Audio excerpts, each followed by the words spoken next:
Welcome to episode 110 of the Daniel Yoris podcast. Fitness and business lessons from Raise the Bar. Let's go. Welcome back to the podcast. Thanks for being here. This episode is a little bit overdue as I meant to record this maybe 2 weeks ago, but just the goings on of life, it's happening now. A couple of weeks ago, I went to the Raise the Bar Fitness and Business Conference in Dallas, Texas. It was a conference, as you might guess, about fitness and business and meshing those things together and all the intertwinings of them. And it was filled with some of the most successful, influential, and impactful and intelligent people in the fitness space. And while I took a ton away from it as far as actual tangible lessons and inspiration and all of those things for myself and for my own business and for my own career and clients and all that, I wanted to do this episode as a way to one, somewhat corral my thoughts and help understand it, as speaking about it or writing about something that you've experienced is a good way to make it all make sense in your head. But at the same time, I wanted to share the episode because when I started this whole podcast, one of the main things was, it's going to be about fitness and we'll talk about the nitty-gritty things, but I also want to relate this to the rest of life because I understand that you, the listener, are more than likely not a fitness professional. And so, understanding the Krebs cycle, which is something that was harped on a lot in the weekend at the conference, is not really important to your life, but being able to have fitness and nutrition and all these things as part of your life is important. So if we can make connections or extrapolations to things that are relevant to you, then that might help. And so while some of the fitness business stuff is not relevant to you if you are not running a fitness business of any kind, the analogies to your actual fitness and things that you can take away will be relevant to you. So the way that this episode is going to work, I'm actually somewhat confident that this episode will be short, although I know that every time I say that about a solo episode, I end up having a 45 minute to 1 hour conversation with myself. So I think this one's actually going to be short because the way that I'm going to do this is this. When I was on the plane on the way back, I opened up a document on my computer and I just blurted out a bunch of thoughts. And I have a notebook full of more technical notes and stuff like that, but I just blurted out a bunch of thoughts and I'm going to kind of read those back to myself and then reflect on them and make connections between the business side of it and the fitness side of it that would be relevant to you, the listener. So here we go. And you can't really see it on the camera that much, but this is the Raise the Bar. Pull up my Raise the Bar t-shirt if you're watching the video. And so shout out to Derek and Nick for putting on the event as well. And to everyone that I met there, some of the biggest, best, most amazing, most incredible people were there. And it was amazing to make so many connections with everyone, which will come up in a theme. So without blabbering on any more about that, here we go. I don't know how many of them are here, and I'll try not to take too long on each one. But here was the first thing, and this was the first thing that I wrote down. It was probably the biggest slap in the face to me in a good way that came up. I wrote this. You've only been here for 5 seconds compared to how long many of the speakers and other people have been doing this.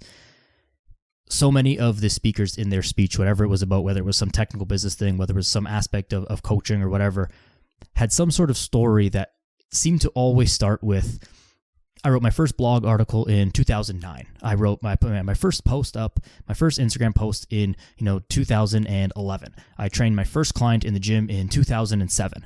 And here I am sitting there like, holy shit, that's a long time ago. Like I just got here relatively. I just got here. There was even Rachel Cosgrove, who's someone that you should know, but if you don't, I can't remember the exact year, but she opened her gym in 2000, 2001, something like that. I was in grade 1. I was 6 or 7 years old. I was the biggest worry I had in my life was whether I was going to get home in time from school to catch the beginning of the Dragon Ball Z episode that was on after school. And here she was opening a gym, and I'm trying to compare myself in business to someone like that who's been doing it longer than I've been alive almost. And that's quite silly when you say it like that. And so the fitness analogy of this is that you see people on Instagram or whatever social media that you use, and they look great, super lean, super strong, lifting crazy amounts of weight and all this stuff. And you compare yourself to them and think, what you should think is that, hey, you can get there because they are not a superhuman. They're just a person.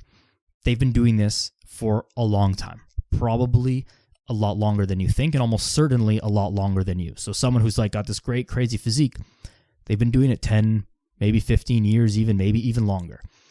So to compare yourself to that person is not really fair. So the takeaway lesson from all this is slow down, understand that the people that you look up to are further ahead, and there's a reason that you look up to them because they've most likely been doing it for way longer. And if they've been actually doing it for like 2 seconds and have some crazy amount of success, then there is something else there that is abnormal. They are a unicorn, diamond in the rough, or they've had some other lucky break or came from success in something else, but that's very few and far between. So don't compare yourself to people who have been doing the thing that you are trying to do for much longer than you. It's not fair, but understand that with the amount of time that needs to be put in, you can get there too. They didn't have this crazy amount of success in year 1, year 2, year 3, year 5, year 7. It's always been long, and it seems to be somewhere in and around that 10-year mark. So keep going. Another one. None of, and this is when I say them, I'm typically speaking about like some of the speakers and the more successful people that we were learning from in the conference. And as well as not just speakers, there were also a lot of really successful, well-known, influential, whatever, impactful people who were just members of the audience who were there learning, which is a whole other thing that you don't ever stop learning, and I'm sure I'll come back to that at some point. But just to say, like when I say them, it's like the people that I'm looking up to in the fitness business world. None of these people did it alone. They've all made personal connections and had support or help from someone else in some fashion along the way.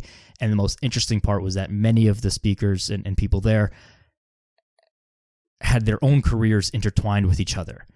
They had met at some event similar to that 7 years ago, and they were doing their thing, and they, then they ended up collaborating on this or helping each other with this idea. They met this client who moved to their city, something like that, and something happened where then that one thing exploded and then made them into what they are today. But the main thing there for me is that you can't do this alone. It seems like fitness is fitness is a solo effort. You are in the gym, you are lifting the weights, eating the food or not eating the food. You're doing the things by yourself, and no one else can do it for you. And that's both a great thing and a negative thing because it's difficult. But you can't truly do it alone. You need support from others. You need guidance. You need to take motivation. You need to take lessons. You need to learn things. Excuse me. And trying to do it yourself, while some of us, me, are somewhat strong-headed or hard-headed in that I want to be able to do this myself, and if I can't do it myself, then I'm not good enough. It's not the right attitude, and we know that, and I say this out loud, and I'm saying it like as quote-unquote advice, but this is also like at me as well. So understand that you should accept help and seek collaboration from others and support. It's not a sign of weakness. It's not a sign of unintelligence or inability to accomplish a task or hit the goal or whatever. It's like we all need that little push, and we can all go farther if we work together. So that goes in your fitness, that goes in your business, and that goes everything else that you'll do. Here's another one, and this is along the same lines, and it seems so obvious, but the thing that I wrote down was just be nice to people. And along those same lines, you never know who's going to be the person to help you. You might be standing in line at a coffee shop.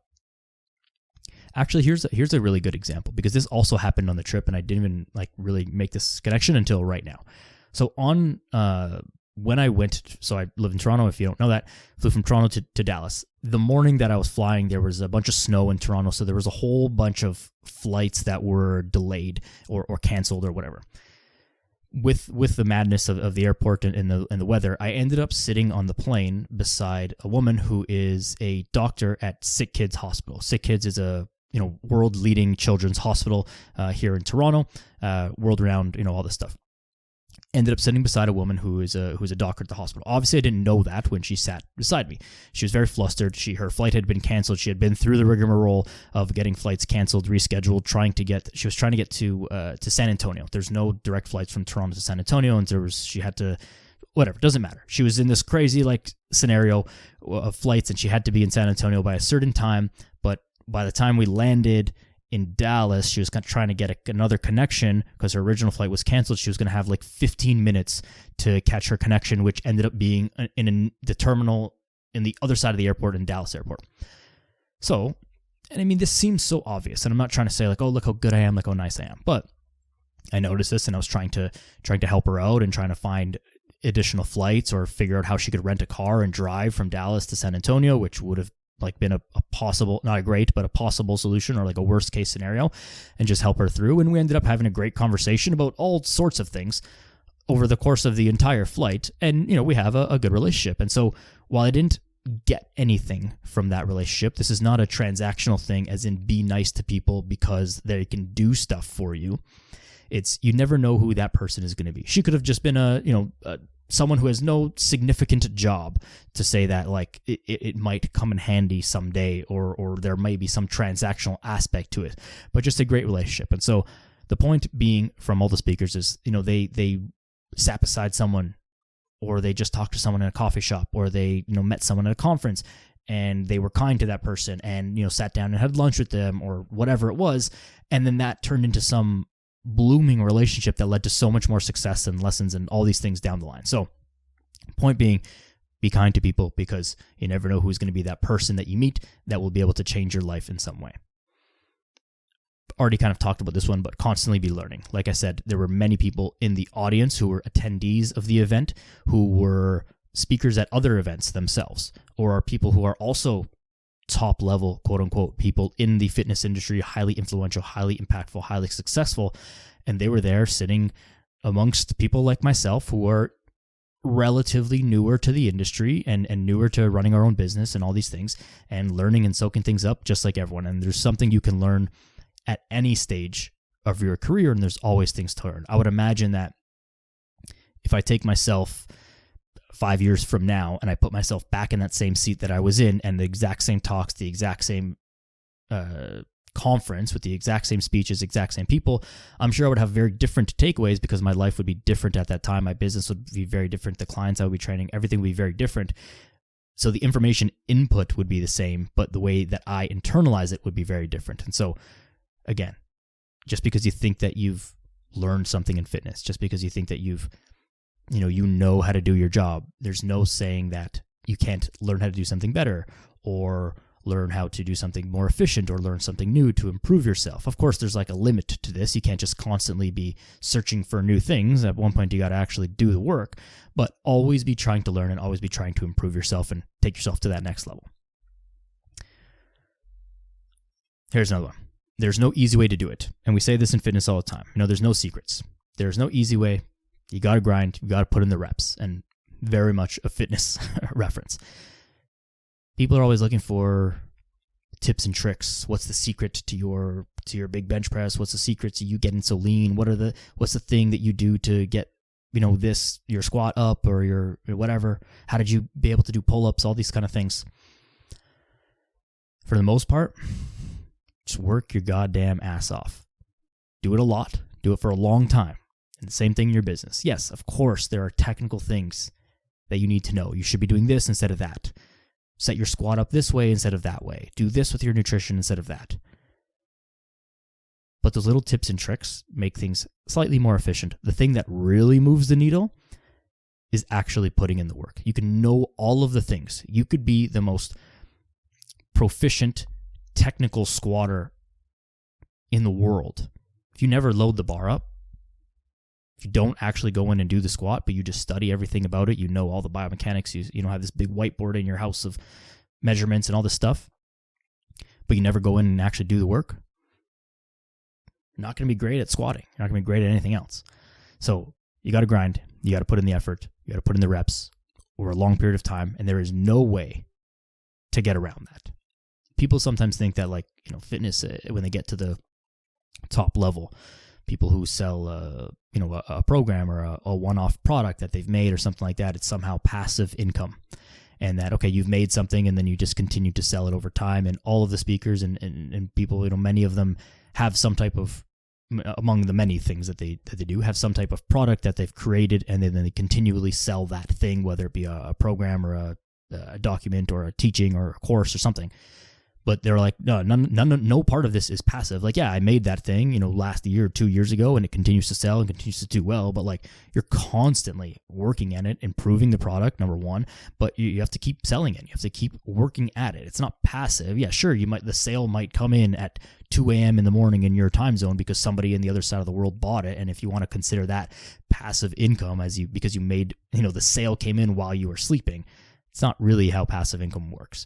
And so there's very, very few ways to have true passive income, and it's probably not sustainable and probably gimmicky in some sense anyway. So got to grind, got to put in the reps, and there's no shortcutting around that. Now, another side of this is that there also needs to be a system, and I kind of referenced this in a second ago.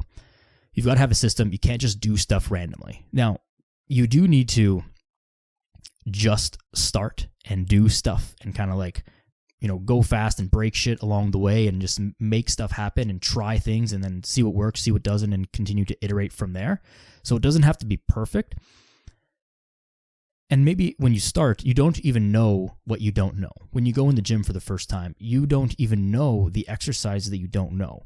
You might be trying to do a chest press, and like for some reason, like your shoulder is hurting while you're doing it. You didn't even know that was a thing that could happen before you ever did a chest press. So you can't have a system for things that you don't know. So at the beginning, you got to just do stuff and then figure out what you don't know. But then at some point, you've got to transition to this place where you do have a system and there is a reason to the way that you're doing things and why you're doing things the way that you're doing them.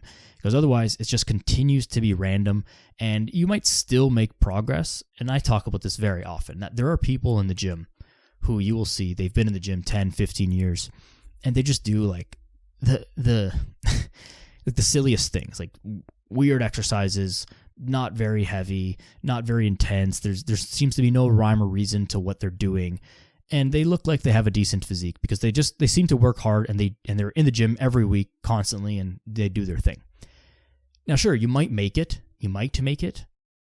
but it would be a hell of a lot easier if you had a system to what you were doing. You can't just randomly do stuff in your business. There's got to be some system to what you're doing. There's got to be a thing, a setup, and why you're doing things. And you should know why you do things the way you do. It doesn't have to be perfect, all teed up and everything laid out exactly perfect, because there has to be room for change and pivoting and error and growth and all these things. But you've got to have a system to the way you're doing things. Otherwise, you're just making the whole process more difficult on yourself. And again, fitness, business, all things, goes for all of that. Here's another one. You aren't owed shit. Nobody owes you anything. You show up to the gym, you meal prep, you go grocery shopping. The universe doesn't owe you a six-pack. The universe doesn't owe you 10% body fat. The universe doesn't owe you a 2-plate bench press, 4-plate deadlift, whatever it is. You got to go and work for it. You can think, yes, you got to do the right things. And you do the right things and they will come. But, wishing for it, sitting in your bedroom and, oh, I wish I can have a 2-plate bench press. I wish I could be 10% body fat. No one has ever gotten lean like that. No one has ever gotten strong like that. No one's ever gotten anything by sitting and wishing for it. You've got to go out and get it, because you're not owed anything. Nobody owes you anything. Everyone else is trying to do stuff too. No one can just hand it to you. And this is especially true in business, or in fitness rather. In business, there is the infinitesimal chance that you somehow hit the jackpot. You literally win the lottery, and then you just have so much money to inject in your thing that anything works.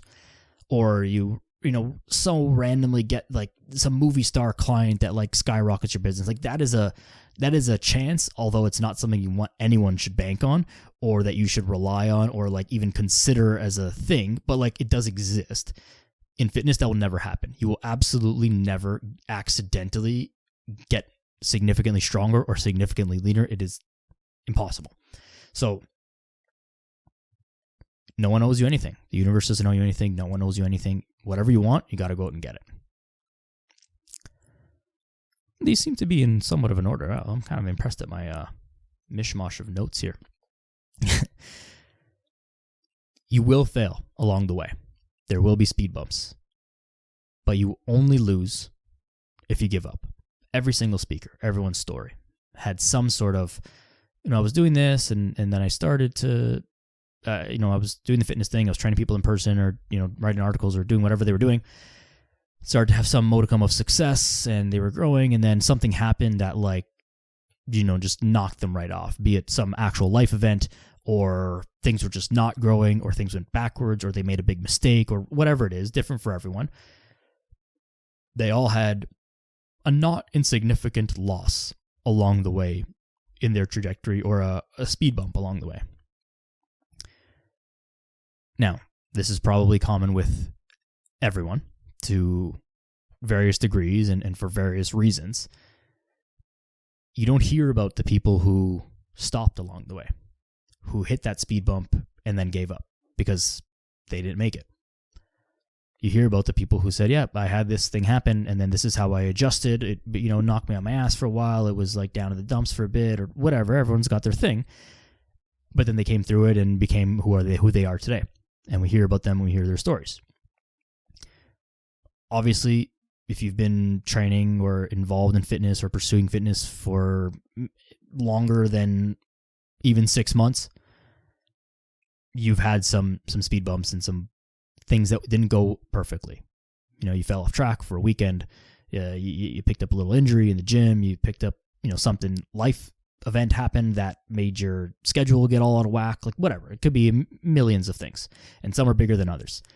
You're going to have speed bumps along the way, but the only way that you fail is if you totally give up. If you have to take a break or take some time off or whatever it is, that's okay. But you got to get back on the horse. You got to keep going, because the only way you fail is if you totally give up. And if you don't do that, then you didn't fail. You're just in a tough part, and you got to ride it out, because no one said it was going to be easy. So you got to keep going through that. This was a really big one for me, this next one. And it was that the way that I wrote this was, the world needs you to do your thing. Now, this was in reference mostly to a lot of the sales and more technical business aspects of the conference, which are things that I'm frankly not good at right now and know that I need to get better at. And as someone who, and this is very common across the fitness industry, the good people in the fitness industry or in healthcare, anything healthcare related in general, is that, we all start this because we want to help people. We want to help people improve their lives, lose weight, get stronger, be more confident in their bodies, all the things. It's very hard to do that when you don't have money, when you don't have things to offer, when you don't have a means to support yourself.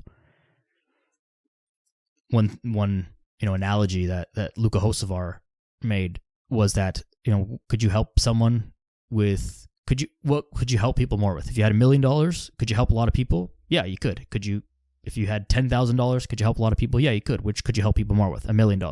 Great. So get $1 million and help more people.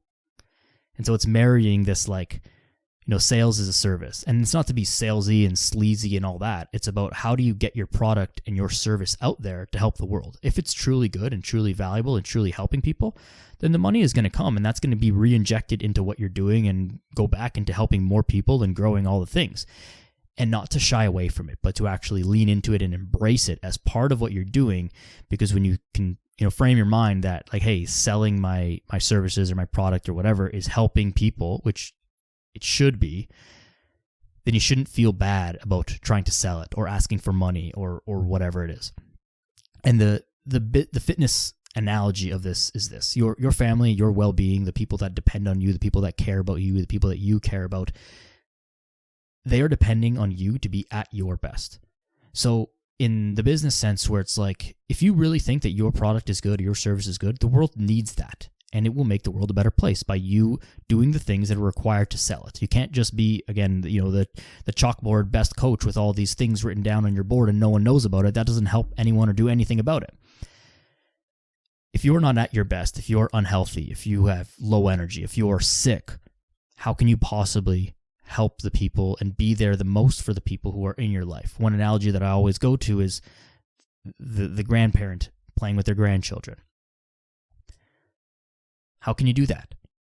If you're not sick. A really great post that I had a while ago was, nobody realizes how important it is to squat and get down on the ground and be able to bend down until the little 2-year-old asks you to play trucks with him. It seems silly, but do you want to be the grandparent or the parent who says, oh no, I can't get down on the ground and play with you because, my knees are not good, my back is not good? Do you think a 2-year-old understands that, or do they just understand that now you don't want to play trucks with them, right? They don't. They don't know. So you don't want to be that person. So in order for you to be your best and to give the best to the people that you love and that you care about, you need to care about your fitness and your health. And the business, again, is for the world to be better. If you are doing good work, you need to sell your product and sell your service and market yourself appropriately and effectively so that you can make the world a better place. Because if not, it's not doing anybody any good at home on the chalkboard.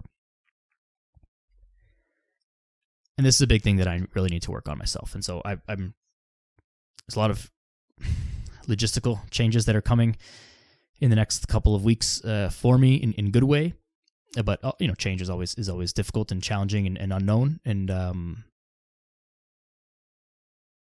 there's not so much that might be like tangible to you, but this is a big thing that I'm going to have to start to implement and change my mindset around, and some tactical things that I need to implement that I've taken a lot away from the conference and from other places. So I just want to stress the importance of this, that the world needs you to do your thing. And so you go do it. You go be your best self. Go be the best version of you so that you can give back the most to the world around you and to the people that you love. Almost getting there. What are we at? 26 minutes. All right. You can figure out most things. It's very easy to get overwhelmed.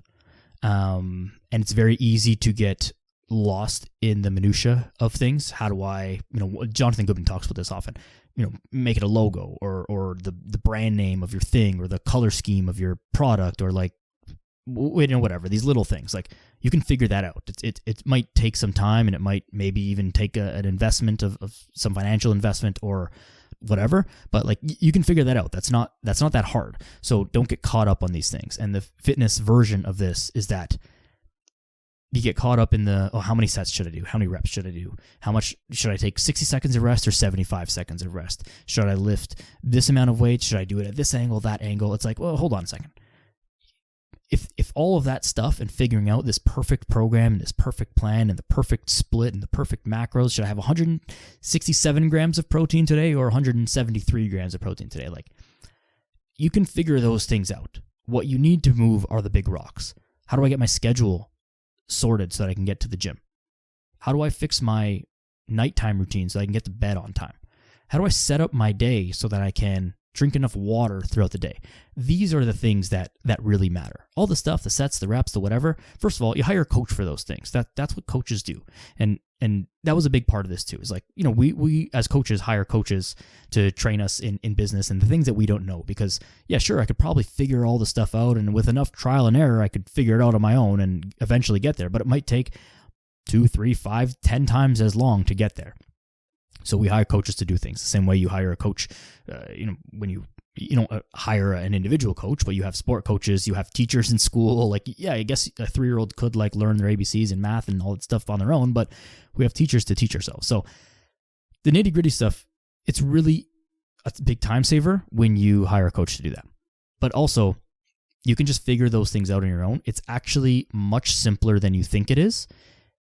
But it's not the thing that's moving the needle the most. The thing that's moving the needle the most is, again, can you get to the gym? Can you fix your sleep? Can you get your groceries sorted? These are the things that are slightly more difficult because they involve behavior change.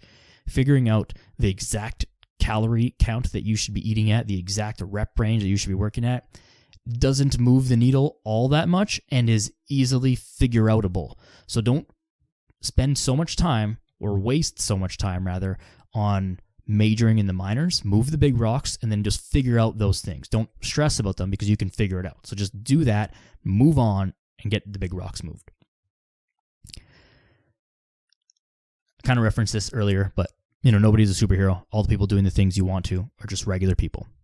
Again, all the speakers, all the influential people, all the successful people, people that I met and talked to and spoke to and learned from and connected with, they're all amazing, but they're just regular people. They're not like, oh yeah, I'm the queen of this or the king of this thing, or like I, was born, my father is Arnold Schwarzenegger, or like some crazy thing like that. Like they're just regular people who like, involved in fitness and put in the work and learned the things and, went through the ringer and got to where they got to. So the people that are doing the things that you want to do, the people who have that crazy body that you want and all this stuff, like they are just regular people. They're not some god or some superhero or something that is unattainable. You may not be willing to do the things, especially this is maybe a trickier one because of the level of fitness, and want to get into a conversation about like editing photos and taking drugs and on all these things. So all of that stuff aside, like normal people who are very fit, you can get that fit. You can do that thing. You if they can do it, you can too. Whether you're willing or whether you're willing to do the things that it takes to get to that, like,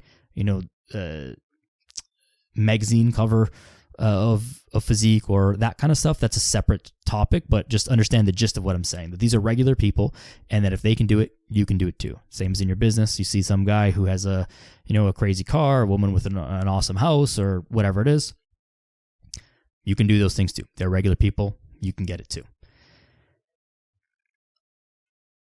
This one, I actually wrote this down, but I'm not sure that I'd have to look back through my notes, through like my actual notes, but like I'm not sure that anyone actually said this. But the first place I heard it, and it was a theme that came up, so it doesn't matter who said it. But the first place I heard this was my good buddy Matthew Busan, Coach Boss. Connect first, coach second. This was a huge theme throughout all the coaching stuff that we talked about in the conference. It was like, yeah, know your reps, know your sets, know your physiology, know your programming, know your anatomy, know your things, but like know your client's dog's name. Know your client's birthday. Know these things, like connect with people.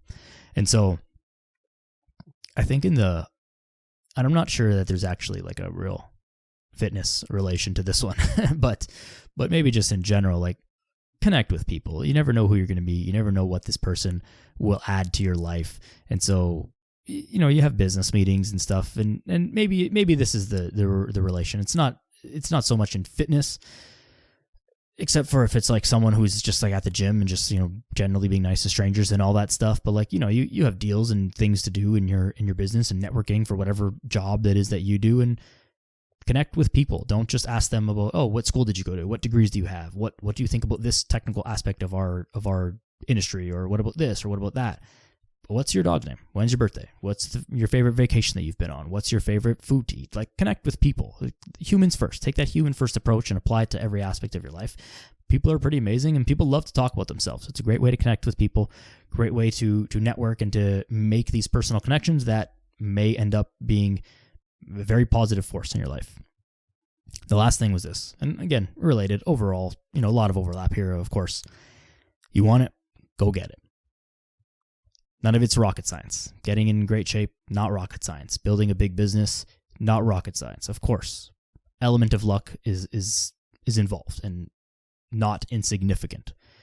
Everyone's got some sort of little lucky break or, a series of lucky breaks or whatever it is. But for the most part, like, you got to grind, you got to go get it. Things are not just going to happen to you. Again, what I said earlier, you can't get a six-pack by sitting in your bed wishing for a six-pack. Like, you want it, you got to go do the things to go get it. You want to build a big business, you got to go do the things to go get it. And so, just another kind of motivation, big fire up.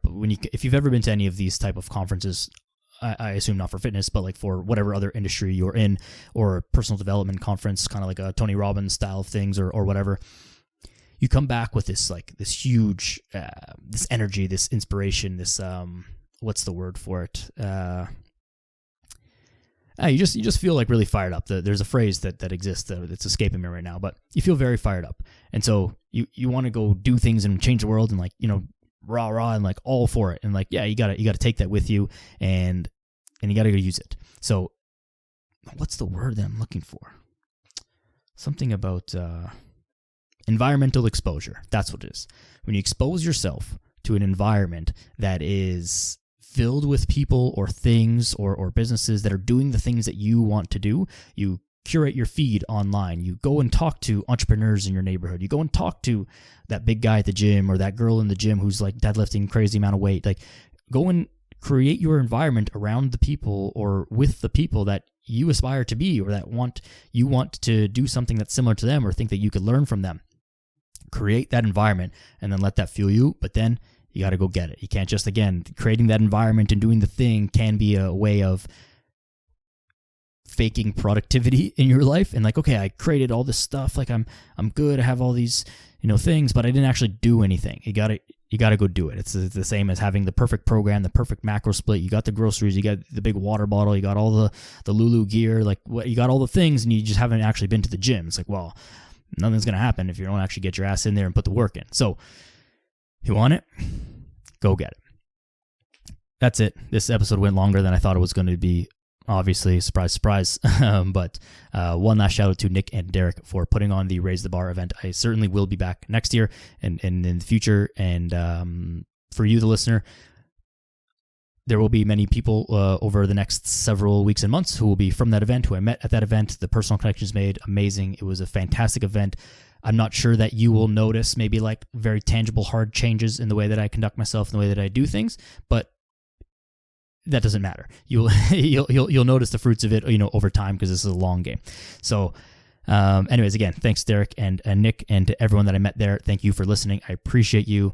Head to danielyoris.com/coaching if you're looking for an online coach. Spring is here. It's actually first day of spring today, so you want to get in shape for summer.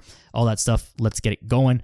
Share the podcast with your friends and family, and whatever. That's the best way to help grow this. Rating on iTunes, 5-star rating on iTunes and Spotify and all the places. Follow on social media at Daniel Yoris. And that's it. Go outside. Be a good person. We'll see you soon.